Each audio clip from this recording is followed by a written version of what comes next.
नमस्कार प्रेक्षकांनो, मालिकेच्या उद्याच्या भागामध्ये आपल्याला पाहायला मिळणार आहे की ते कमळीवर अन्याय होत असतो. कामिनी वाटेल ते आरोप करत आहे, राजनवरती पण आरोप करत आहे. अन्नपूर्णाजी खूप चिडलेली असते आणि अन्नपूर्णाजीने सरळ आता कमळीच्या पण थोबाडीत दिलेली असते आणि राजनच्याही थोबाडीत दिलेली आहे. तर त्याचबरोबर इकडे अन्नपूर्णा आजीला आता कामिनी म्हणत असते की जो न्याय माझ्या बाबतीत केला जातो तोच कमळीच्या बाबतीतही झाला पाहिजे, कारण ती तुझी नात होती किंवा तिने तुझ्यासाठी काहीतरी केलेलं आहे म्हणून तू तिच्या बाबतीत वेगळा विचार करायचा नाही. कारण मला तू हाताला धरून ते घराच्या बाहेर काढलेलं होतं, तर तिलाही हाताला धरून घराच्याच बाहेर काढायचं असं ती म्हणत असते. आता शेवटी अन्नपूर्णाजी इथे हतबल होते आणि काहीच ऑप्शन अन्नपूर्णाजीकडे राहत नाही. मग अन्नपूर्णाजी कमळीचा हात धरून तिला खेचत घेऊन जाते. पण हे सगळं आता सरूने पाहिलेलं आहे, कारण बंड्याने व्हिडिओ कॉल केलेला असतो आणि व्हिडिओ कॉलवरती बंड्याने केलेल्या सरू हे सगळं पाहत असते. कारण बंड्याकडून कॉल कट व्हायचा राहिलेला असतो, त्यामुळं सरूला सगळ्या गोष्टी कळलेल्या असतात.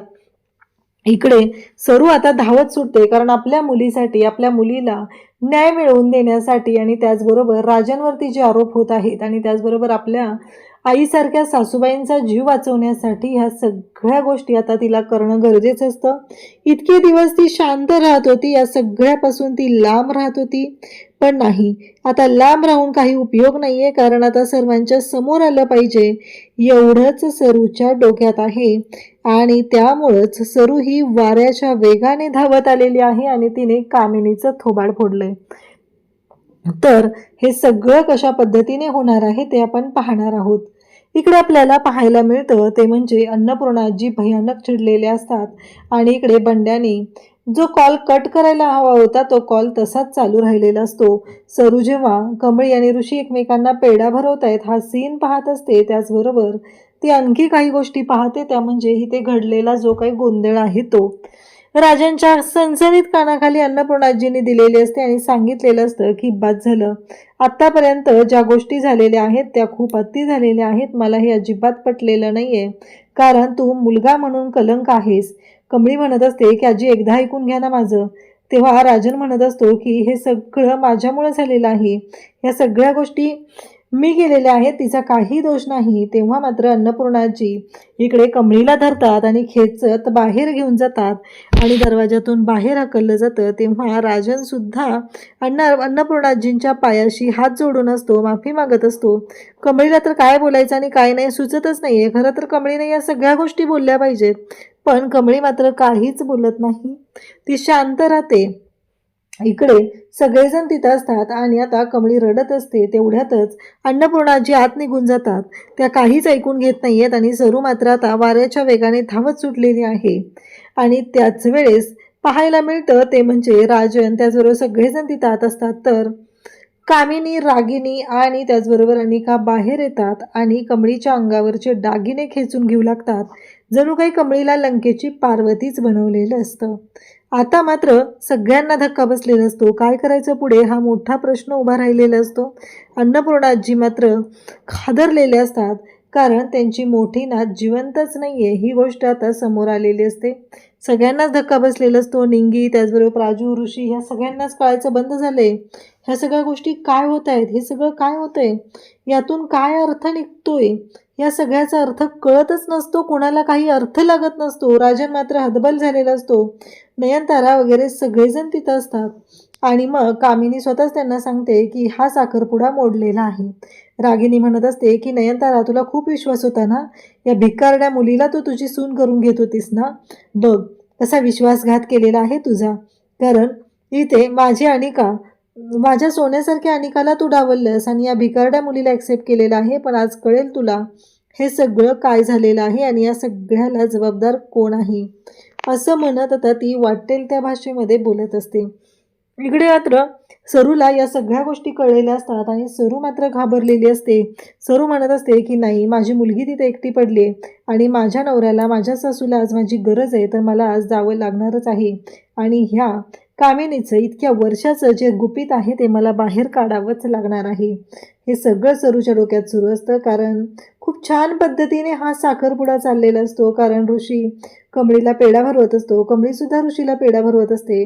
कमळी कालच निघून गेली होती, कारण तिला हा साखरपुडा करायचा नाही आहे. तिनं अन्नपूर्णाला पण सत्य सांगितलं, पण नेमकं अन्नपूर्णाजी त्यावेळेस झोपी गेलेल्या होत्या आणि त्यांनी काहीच ऐकलं नाही आहे. पण आजोबांनी मात्र सगळ्या गोष्टी ऐकलेल्या असतात.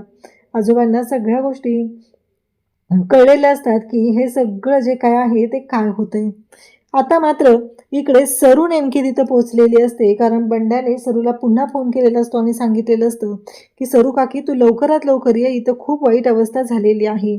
अजून बंड्याला माहीत नाही आहे की खरंच कमळी ही राजनची मुलगी आहे. सरूनेही ही गोष्ट अजूनपर्यंत सांगितलेली नसते.